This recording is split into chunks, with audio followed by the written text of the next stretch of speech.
At my wife's last prenatal checkup, the doctor turned pale. He pulled me aside and whispered, "Leave this hospital immediately and file for divorce." I didn't understand until I saw the ultrasound. I never went back home after that. Imagine sitting in a hospital room, waiting for your baby's final ultrasound, only for the doctor to pull you aside and tell you, "Leave this hospital now and file for divorce." That's exactly what happened to me.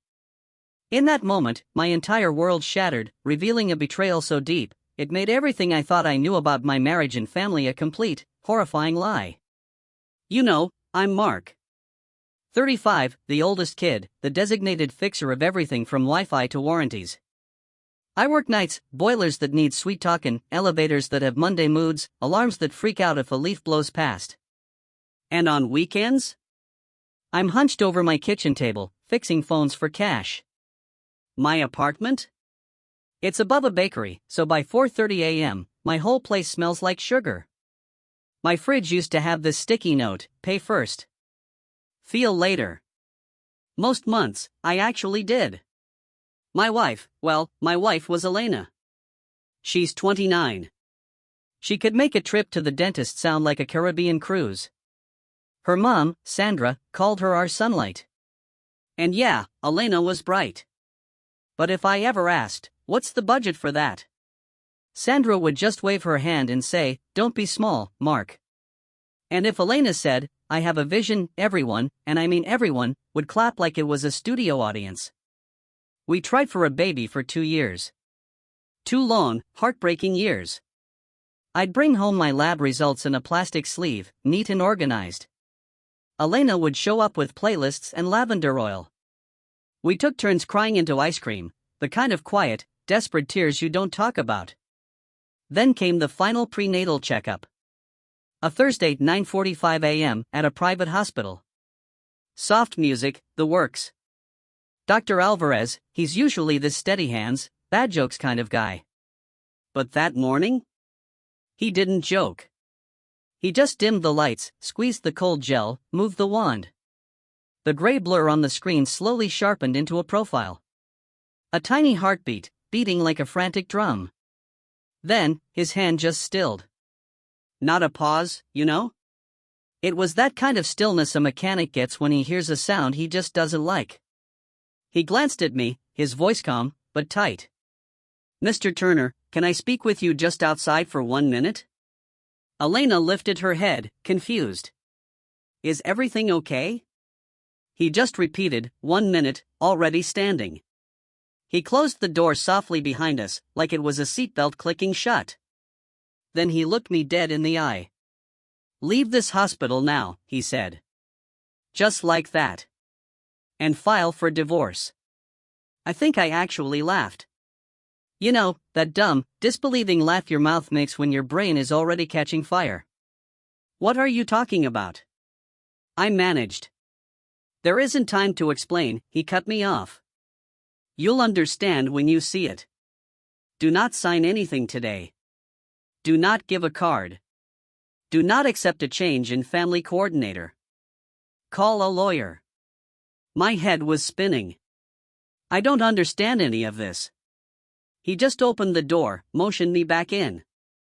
"Look where you've never looked." We went back to the screen. And he wasn't pointing at the baby, not at first. He pointed to the top, where all that tiny admin text lives, the stuff you always ignore because you're busy, you know, crying with happiness. But this wasn't about happiness.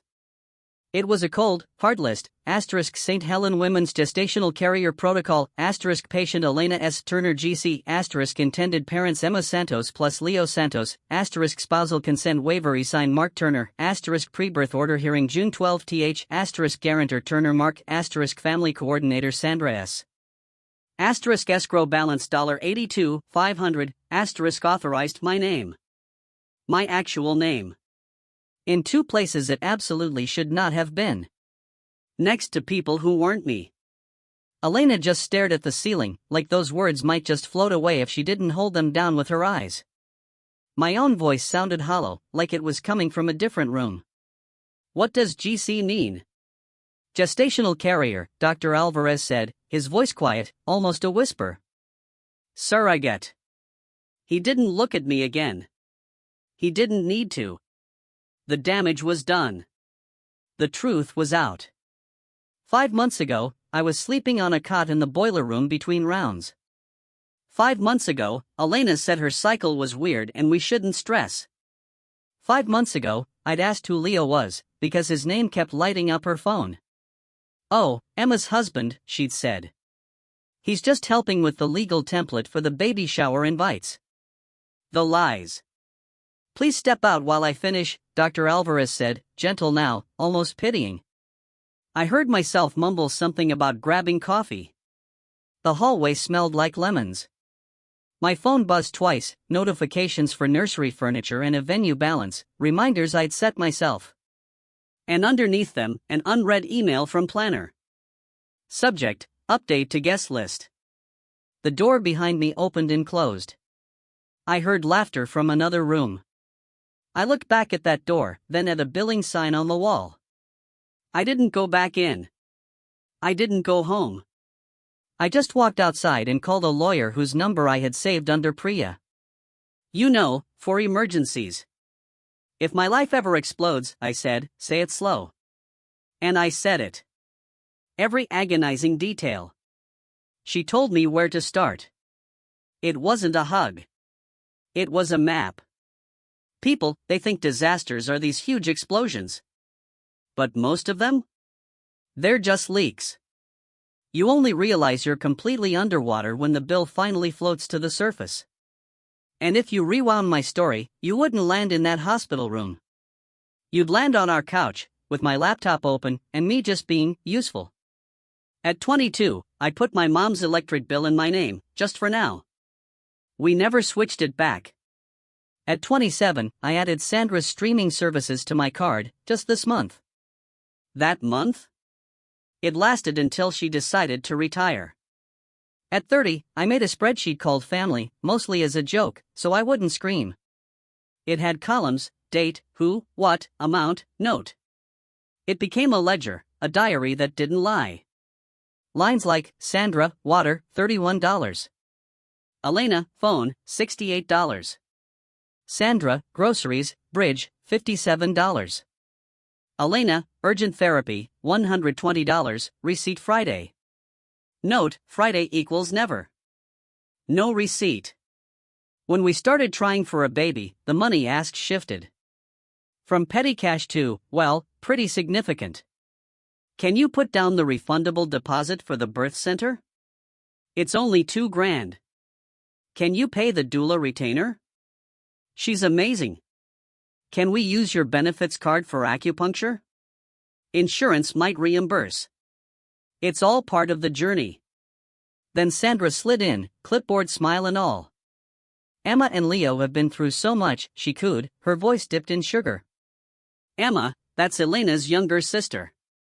She and Leo had tried IVF twice, heartbreaking failures. We'll all have our babies and raise them together, Sandra said. And boy, did they do a lot of work in that one sentence. The clinic, of course, required a family coordinator. Elena printed a form. Sign here, she said, tapping a line. It's just so they can talk to you if I can't answer. I read the fine print. Authorizes charges. Assumes joint responsibility. Guarantor.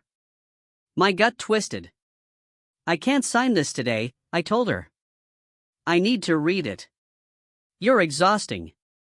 She sighed, but then she kissed my cheek, like a stamp. They need it. We left it. We argued. We made up. We ate empanadas and watched shows about people renovating impossible kitchens until midnight.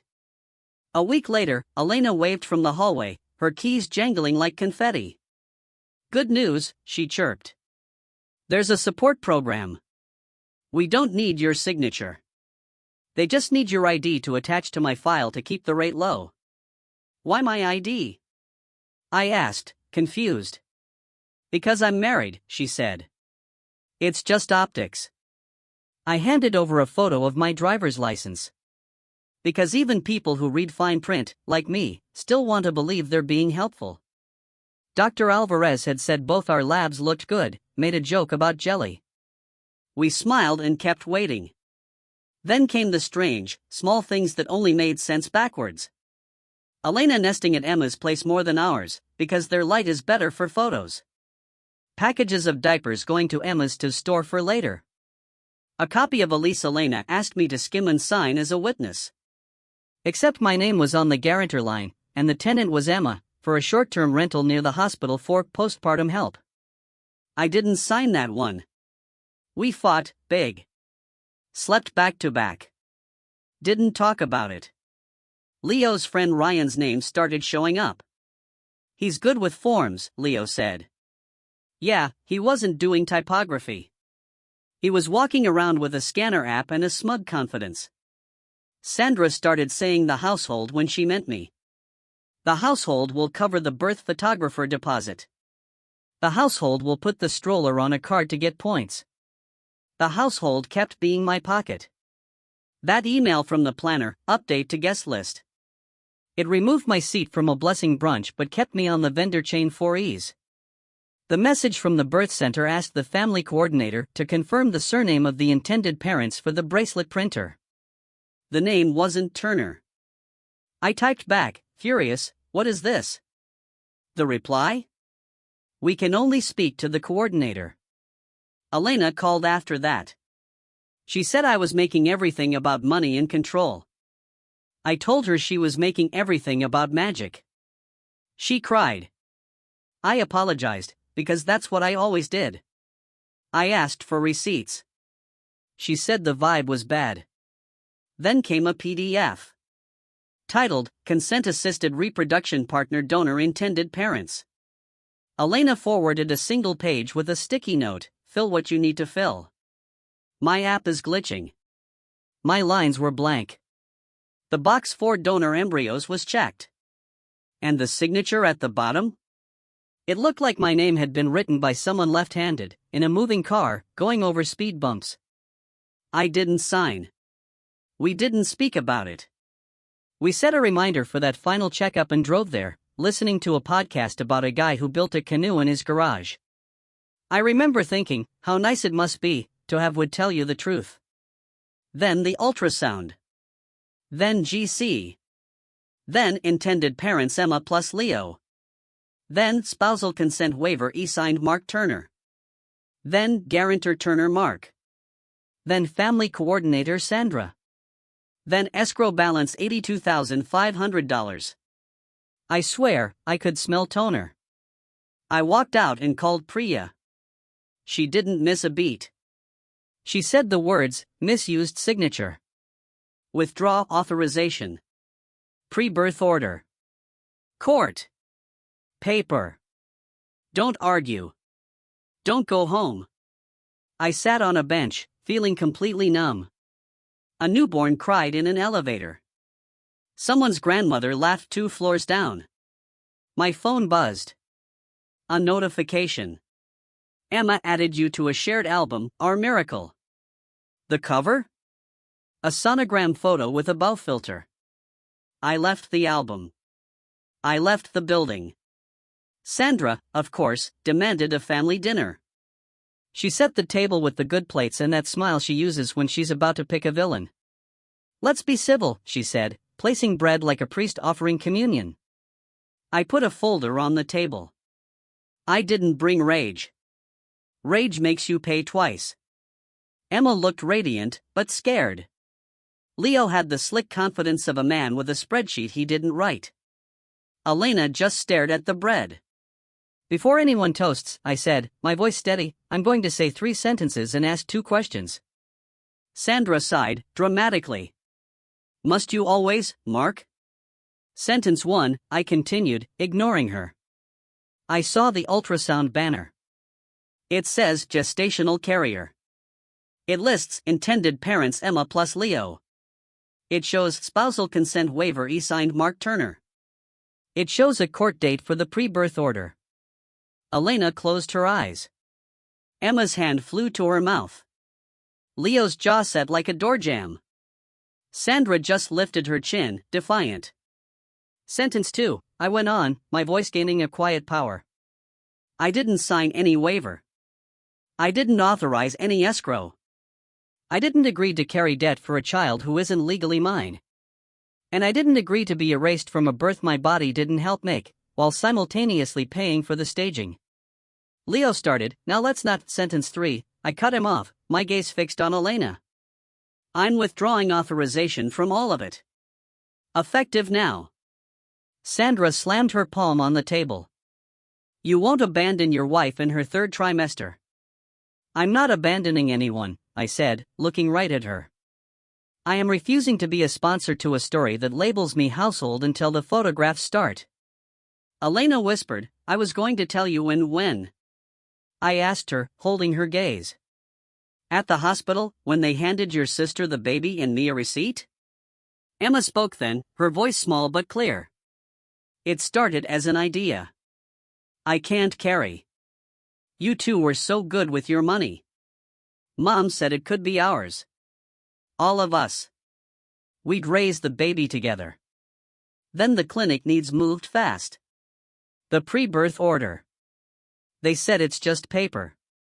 Paper is the only thing that matters in rooms like this, I said, my voice cutting through the silence. Leo leaned forward, salesman mode fully engaged. Mark, listen. This is bigger than money. We're family. The escrow is a formality until Emma's bonus clears. We'll reimburse. You'll be Uncle Mark, a godfather. I'm good at one title, I said, shaking my head. My own. Elena looked at me, like I was a bridge she could still run across. I wanted a baby in this family, she said, her voice cracking. I thought if we did this for Emma, everything would bless us back. It doesn't work like that, I told her. And if it did, you wouldn't need my signature forged to get there. Sandra reached for piety, her voice laced with a faux biblical tone. We prayed about this. God opened a door. He didn't open my wallet, I said, finally. Priya told me not to perform. So, I slid 2 documents across the table. The first, a letter to St. Helen, the birth center, the escrow agent, and the court, withdrawal of authorization and revocation of spousal consent. And the second? A simple sheet, stark and clear, with the header, what happens next? Asterisk clinic and center asterisk contact only. Any attempt to charge my cards will be disputed as misused signature. Asterisk court asterisk I will appear at the pre-birth order hearing to state I did not consent to waive parental rights or act as guarantor. Asterisk marriage asterisk separation effective today. No shared accounts, no household anything. Asterisk money asterisk. I will not pay for legal fees you create to fix this. I will not seek reimbursement for what's already gone. That's tuition. Asterisk contact asterisk money conversations by email. I won't talk about bills in doorways. Leo laughed, a hollow, bitter sound. You can't stop the order. I don't have to, I said, my gaze steady. I only have to refuse to sign a lie. And refuse to pay for it. Elena tried one last thing, the old reliable. You're being cruel. No, I said, calm now, resolute. This isn't about revenge. This is about closure. I took my house key off my ring. It made a small, metallic click as I placed it on the table, a sound that felt like a bolt seating into place. Sandra gasped, like I'd slapped her. Emma cried, quiet, little gasps. Leo just stared at his hands. Elena reached for me, then stopped. You'll regret this, Sandra hissed. I regret the last 12 months, I told her. I'm done with regret. I pushed my chair in, stood up. I nodded at Emma, because her grief wasn't my enemy. Then I left. In the car, I sent Priya a photo of the ultrasound header and those letters. Her reply was immediate, good. I'll file the revocation and send notice to the escrow bank and the AG. Don't meet anyone alone. Don't take calls.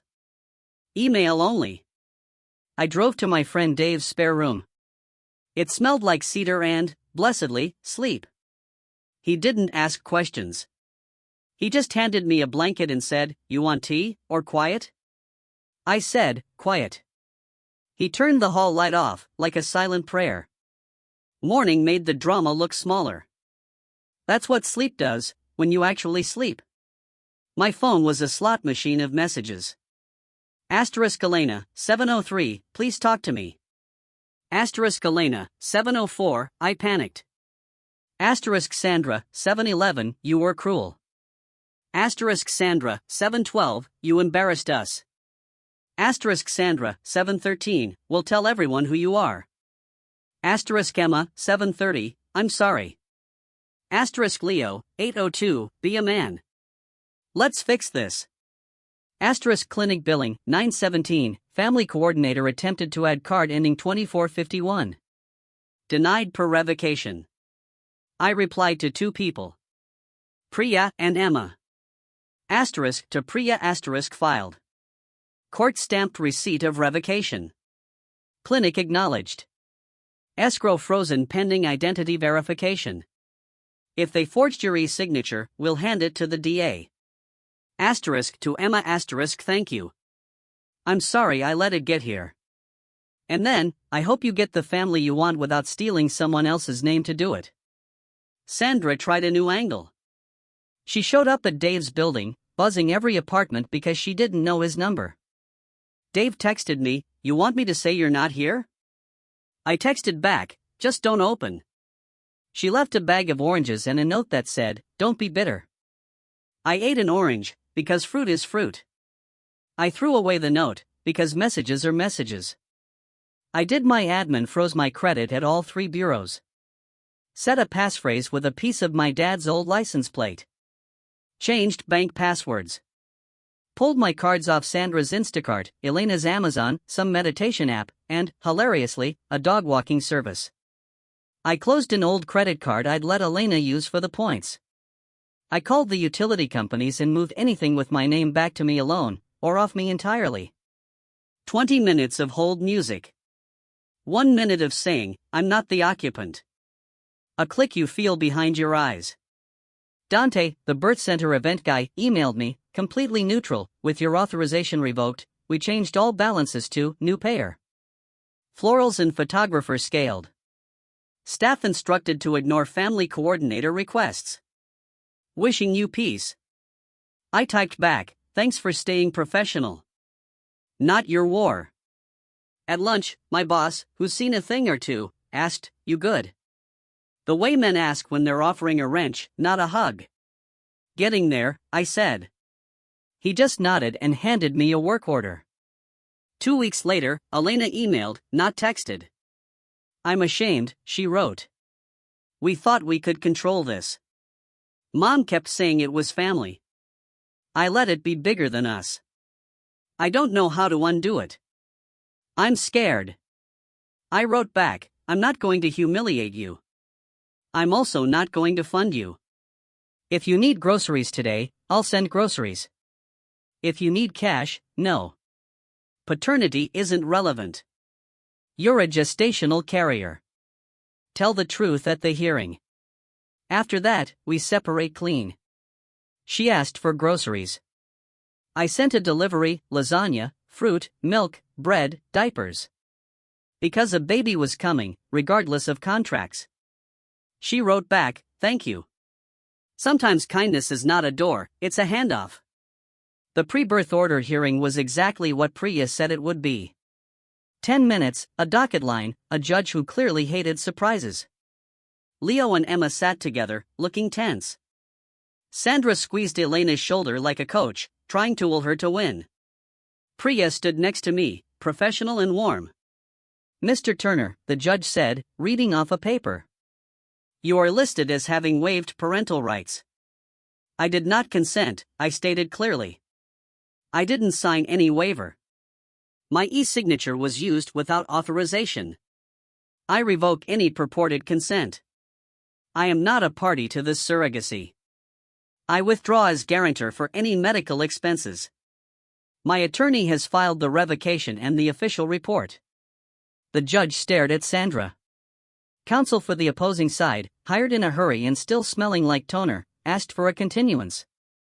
The judge granted it, but not before admonishing them, clean your documents. On the way out, Sandra hissed, "You think this wins?"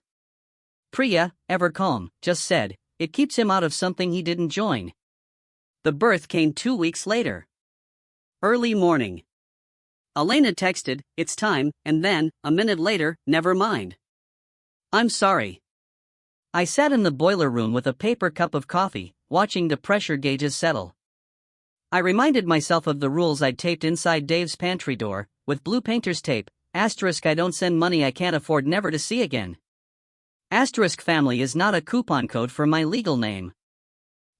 *Money and favors live in email, not in doorways. If the invite is revoked, the wallet is too. Locks aren't cruelty. Locks are clarity. This isn't revenge. This is closure. Elena sent a single picture later. A newborn hand, wrapped around a finger that wasn't mine. No caption. I replied, "Healthy is good." She wrote, "Yes." Then nothing. A week later, Emma texted a photo of the baby asleep on Leo's chest, with the message, "We named her Alma." I didn't respond. Not because I don't care about babies, but because sometimes the kindest thing you can do is not add yourself to a picture you don't belong in. Sandra stopped calling me names and started sending sunsets with "God provides." I hearted them. I went to work. You can love a sky and still never go back to someone's house. Priya sent me one more email. Escrow line closed. Clinic removed you entirely. Court entered order naming intended parents. Divorce papers ready when you are. I signed. It wasn't fireworks. It was a stamp. It's been 3 months now. The album went up. Soft light. Hands on hands. Captions about our miracle. There's no photo of an ultrasound banner that said "gestational carrier" and "intended parents" in tiny letters. There never is. Most of my life doesn't photograph. Elena and I text like neighbors. She sends "Plant is dying, what do I do?" I send "water drainage. Touch it less." 3 days later, she sends a photo with new leaves. She doesn't ask me for money. I send diapers once, with no note. Not for her, for the object that sleeps, and didn't do any of this. Emma wrote a single email. "Thank you for not burning it all down." I wrote back, "Raise her without lies." Nothing else. Sandra forwards articles about forgiveness like coupons. I heart them. I don't click. Sometimes love is changing the channel before the argument starts. Dr. Alvarez sent me, "For your records, a scan of that header I saw that day." I wrote back, "Thanks for pointing where I never looked." He replied with a thumbs up emoji. It felt like a mechanic's blessing. I moved back into my apartment over the bakery. The 4:30 a.m. sugar smell wakes me up on my days off, and I don't hate it. I replaced that sticky note on my fridge. Now there's a card, taped inside the cabinet where the coffee lives. I read it while the kettle hisses, *I don't attach my name to bills I don't control. *Gifts are gifts. Loans have terms. *Money and logistics live in email. If I'm removed from the room, my wallet leaves with me. I don't explain math to people who prefer magic. This isn't revenge. This is closure. People want a movie ending where I make a speech at a christening, or some twist where the judge calls me dad, and the whole thing is redeemed by a montage. What I have is quieter. And it works better. I paid what I chose. I stopped paying what I didn't. I wrote it down. I left the room. Sometimes, at 2 a.m., a boiler kicks hard, and then settles. You learn the difference between a bad noise and a new normal. You stop hitting things and start listening. Then you tighten what's loose and replace what's broken. You put out of service on what can't be trusted. And you do it without shame. That's what I did. When my phone buzzes late, I check the name. If it's a bank, I answer with my passphrase. If it's family, the cabinet decides. I am not a sponsor. I am not a villain. I'm a person who chooses what he funds. With money. With time. With silence. For the first time since I started keeping receipts in a shoebox, I'm not the receipt. I'm the hand holding it. And I'm okay.